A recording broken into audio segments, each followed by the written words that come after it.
नमस्कार, मैं Roshan Singh, naturopath and nice expert. अभी मैं हिम्स हॉस्पिटल चंडीगढ़ में हूँ। आज मेरे साथ डॉक्टर अनु हैं, जो आयुर्वेद में 25 साल से प्रैक्टिस कर रही हैं और यहाँ पे आईपीडी हेड हैं हिम्स हॉस्पिटल में। आज हम कुछ किडनी पेशेंट्स को जो सिम्टम्स आते हैं, उस पे बात करने वाला हूँ। जैसे किडनी पेशेंट में ये देखा गया है कि चेस्ट में पानी भर जाता है, तो उस कंडीशन में पेशेंट को कई सारी दिक्कतें आने लग जाती है। जैसे ब्रीदिंग इशू होने लग जाता है, उल्टी भी होने लग जाती है। उसमें क्या करें कि चेस्ट से पानी निकल जाए? तो डॉक्टर अनु से ही डायरेक्ट बात करते हैं और जानते हैं कि क्या करना चाहिए। जी, थैंक यू रोशन। इसमें ये है कि जो लंग्स या फेफड़ों में पानी भरना होता है, ये अकेली किडनी दिक्कत में नहीं, और भी बहुत सारी सिचुएशंस ऐसी होती हैं जिनका हार्ट का कोई इशू हो, वो भी सीसीएफ में चले जाते हैं, कंजेस्टिव कार्डियक फेलियर में। जिनको कार्डियोमेगैली है, यानी हार्ट का साइज बड़ा है, उनकी हार्ट की पंपिंग पावर कम है, इजेक्शन फ्रैक्शन कम है, तब भी हार्ट अच्छे से पंप नहीं कर पाता। जिस स्पीड से पीछे से ब्लड उसमें जा रहा है लंग्स में, उस स्पीड से आगे पूरी बॉडी में वो नहीं जा रहा होता, इसलिए वहाँ पर जो पानी है ब्लड में से वो बाहर निकल जाता है लंग्स में। तो वो जो एल्वियोलाइज होते हैं, जहाँ हवा जाती है और ऑक्सीजन और कार्बन डाइऑक्साइड एक्सचेंज होती है, छोटे छोटे गुब्बारों जैसे स्ट्रक्चर हमारे पूरे दोनों लंग्स में होते हैं, जहाँ सांस जो हम लेते हैं वो अंदर जाके और ब्लड और बाहर की हवा के बीच जो ऑक्सीजन और कार्बन डाइऑक्साइड का आदान प्रदान होता है, वो होता है उसमें। तो उनमें जब पानी भर जाता है, तो जाहिर सी बात है कि जहाँ पानी भर गया, फिर वहाँ हवा के लिए जगह जो है वो कम रह जाती है। इसलिए उन पेशेंट्स को जो सांस लेने में दिक्कत आती है और उनकी जो ऑक्सीजन लेवल है बॉडी की, वो कम हो जाती है। तो उसमें जो इमरजेंसी या इमीडिएट मैनेजमेंट है, वही पेशेंट अपने आप कर सकते हैं, या फिर वो कुछ ऐसी चीज़ें कर सकते हैं जिनसे कि उनके फेफड़ों में पानी ना भरे। अगर तो ना भरने की मैं बात करूं, तो उनका वॉच करना चाहिए कि यूरिन उनको प्रॉपर अमाउंट में आ रहा है, अल्कलाइन पानी वो पीते रहें। अपनी डाइट में वो मूली ले सकते हैं, फर्मेंटेड मिलेट्स ले सकते हैं, यानी कि मिलेट्स का खमीर बनाकर अगर लेते हैं तो बॉडी में वाटर रिटेंशन नहीं होती। उसका नेचुरल सा कारण है, हमारा गट का फ्लोरा सही रहता है, जो माइक्रोबायोम है वो सही रहता है, तो बॉडी में एक्स्ट्रा पानी जो है वो इकट्ठा नहीं होता है, वो बाहर निकलता रहता है। अगर किसी कारण से अगर लीवर के पेशेंट, जो सीएलडी के पेशेंट्स हैं, उनको भी अक्सर एसाइटिस और प्लूरल एफ्यूजन हो जाता है, लंग्स में पानी भर जाता है, तो उस स्थिति में क्या करना है मैं वो आपको बता देती हूँ। सबसे पहले तो अगर पोस्चर पे हम ध्यान दें, तो हमें कैसे पता चलेगा कि फेफड़ों में पानी भर रहा है? कभी भी पेशेंट जिसके फेफड़ों में पानी है, लंग्स में पानी है, वो सीधा लेट के नहीं सो पाते हैं। रात को वो यही कहेंगे कि बैठ के सोना पड़ता है, या जो उनका नेचुरल पोस्चर रहता है वो आगे झुका हुआ रहता है। रात को भी वो यूं करके बैठ जाते हैं, और कभी कभी वो ऐसे ही सो जाते हैं जो पेशेंट्स होते हैं। तो उसी से ही हमें पता चल जाता है कि उनकी चेस्ट में पानी है। कई बार इको से या एक्सरे से भी डायग्नोसिस होता है डायरेक्टली। खांसी रहती है काफ़ी ज़्यादा, और चलने फिरने में सांस चढ़ेगी, बैठे बैठे भी सांस फूलने लगती है, और ऑक्सीजन की कमी होने की वजह से बॉडी में और भी जो है उनको डिस्कम्फर्ट्स लगते हैं।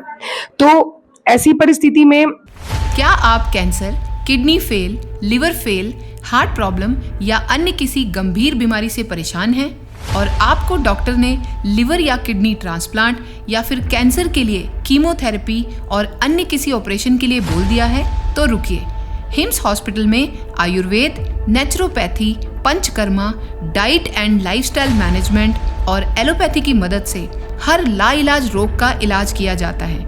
यहाँ 60 से 70% लोगों का डायलिसिस बंद हो जाता है, और जिनका डायलिसिस शुरू होना होता है उनको डायलिसिस करवाने की ज़रूरत ही नहीं पड़ती। हिम्स में स्टेज 4 कैंसर के कई पेशेंट्स को नई जिंदगी मिली है। अगर आप हिम्स हॉस्पिटल में एडमिशन लेना चाहते हैं, जो अब पूरे देश में कई स्थानों पर खुल चुका है, या घर बैठे हिम्स की सुविधा हिम्स एट होम का लाभ उठाना चाहते हैं, तो स्क्रीन पर दिए गए नंबर 8270482704 पर कॉल करें। धन्यवाद। पहली बात तो ये है कि जैसे गोखरू है, पुनर्नवा है, ऐसी चीज़ों का काढ़ा बना के वो ले सकते हैं ताकि बॉडी में से पानी बाहर निकले। ये अर्जुन भी डायूरेटिक होता है। डायूरेटिक्स वो होते हैं जैसे पेशेंट लासेक्स लेते हैं तो उसके बहुत ज़्यादा साइड इफेक्ट्स है फ्रूसेमाइड के। उसकी बजाय जो अर्जुन है, शतावरी है, धनिए के बीज है, गिलोय है और पुनर्नवा है, गोखरू है, ये डायूरेटिक्स हैं और नेचुरल डायूरेसिस होता है। और जो साइड इफेक्ट्स जो है फ्रूसेमाइड के होते हैं, लासेक्स के होते हैं, वो भी ये नहीं करते हैं। दिन में 2 बार आप इसका काढ़ा ले सकते हैं, नहीं तो रात को सोते समय ये सारा सामान आप भिगो दीजिए पानी में और उसको सुबह हल्का गुनगुना करके ले सकते हैं छान के। इसी तरह से ये एक काम कर सकते हैं। सेकेंडली, इमीडिएटली अगर सांस बहुत फूल रही है उस परिस्थिति में क्या करना, तो वो मैं आपको बताती हूँ। जैसे मान लीजिए कि ये पेशेंट हैं तो पहले तो उनको आगे झुका कर हम बैठने के लिए बोलेंगे और अगर हो सके तो घास पे नंगे पांव बैठेंगे अगर, और उसके बाद ऐसे बैठ के जो ब्रीदिंग की एक्सरसाइज होती है हम वो बताते हैं। बैक के ऊपर अगर हम घुमा के, मैं इनकी बैक आपको दिखाती हूँ, तो पेशेंट की उनको आगे ऐसे झुका के ये ऐसे अपने हाथ को एक कप की तरह बनाना है और दोनों हाथों से ऐसे ऐसे करके हमने टैपिंग करनी है, ऐसे ऐसे ऐसे ऐसे करके। और इससे क्या होता है कि जो म्यूकस भी जमा होता है एल्वियोलाइज में या पानी, वो लूज हो जाता है और उसको बाहर निकालना आसान हो जाता है। उससे पेशेंट को सांस लेने में भी आसानी होती है।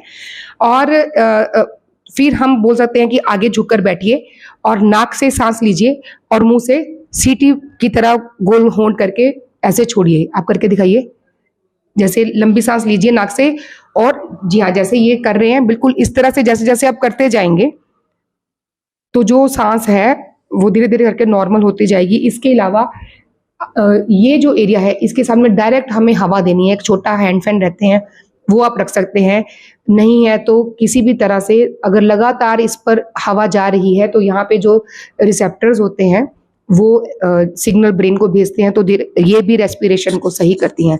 तो ये कुछ चीज़ें ऐसी हैं जो इमीडिएटली हम कर सकते हैं।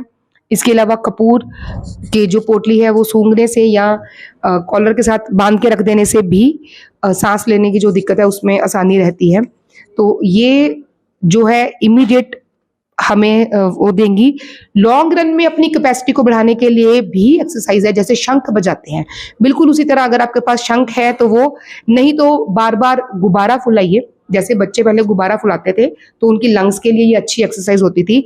नहीं तो जैसे ये ऐसे हाथों को आप लॉक कर लेंगे और इधर ये देखिए, ये उंगलियों और अंगूठों के बीच में, यहाँ दिखाइए, अंगूठों और उंगलियों के बीच में यहाँ पे एक ये जो जगह है इससे हमें हवा भरनी है।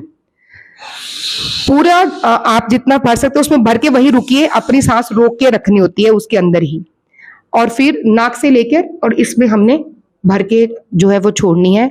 तो ये करने से, ये सारी चीजें करने से जो है पेशेंट को काफी आराम लगेगा। यस, आपको डॉक्टर को भी कंसल्ट करना पड़ेगा एंड जो डॉक्टर्स हैं वो अकॉर्डिंगली किस वजह से वो पानी भर रहा है उसको ठीक करेंगे। उसके लिए कुछ एक मेडिसिन या कुछ डाइटरी चेंजेस है। आप गेहूं या चावल ये सब नहीं खाइए। अगर आपके लंग्स में पानी भर रहा है तो फर्मेंटेड मिलेट्स खाइए, यानी खमीर वाले मिलेट्स खाइए, और 1 से 1.5 लीटर तक आप पानी पी सकते हैं। जी, तो आपने अभी जाना कि चेस्ट में पानी भर जाए तो उसको हम हमारा डाइट कैसा होना चाहिए, मेडिसिन कौन सी होनी चाहिए, आयुर्वेद, एलोपैथ आपने दोनों जाना, साइड इफ़ेक्ट भी जाना, बेनिफिट्स भी जाने। तो इस तरह से आप घर पे भी कर सकते हैं, इजीली कर सकते हैं, इसमें कुछ ज़्यादा नहीं होता। आप घर पे जो अभी अनु मैम ने बताया वो सारा कुछ घर पे कीजिए और आप घर पे भी क्योर हो सकते हैं, ठीक हो सकते हैं। तो चंडीगढ़ में जो अभियान शुरू हुआ था, अब गुड़गांव, अमृतसर, दिल्ली, जालंधर, जयपुर, जोधपुर, लुधियाना, पटियाला, संगरूर, कई शहरों में हिम्स शुरू हो चुका है। हिम्स की ब्रांचेस शुरू हो चुकी हैं। अब हमें सिर्फ आपकी मदद चाहिए। भाई राजीव दीक्षित की याद में ये हिम्स शुरू हुआ था। भाई राजीव दीक्षित चाहते थे पूरे विश्व में आयुर्वेद का डंका बचे, आयुर्वेद की वजह से भारत विश्व गुरु बने। हमें आपकी मदद चाहिए। हर किडनी पेशेंट, लीवर फेल के पेशेंट और कैंसर के पेशेंट तक इस वीडियो को पहुंचाइए और भारत को विश्व गुरु बनाने में हमारी मदद कीजिए। धन्यवाद। जय हिंद।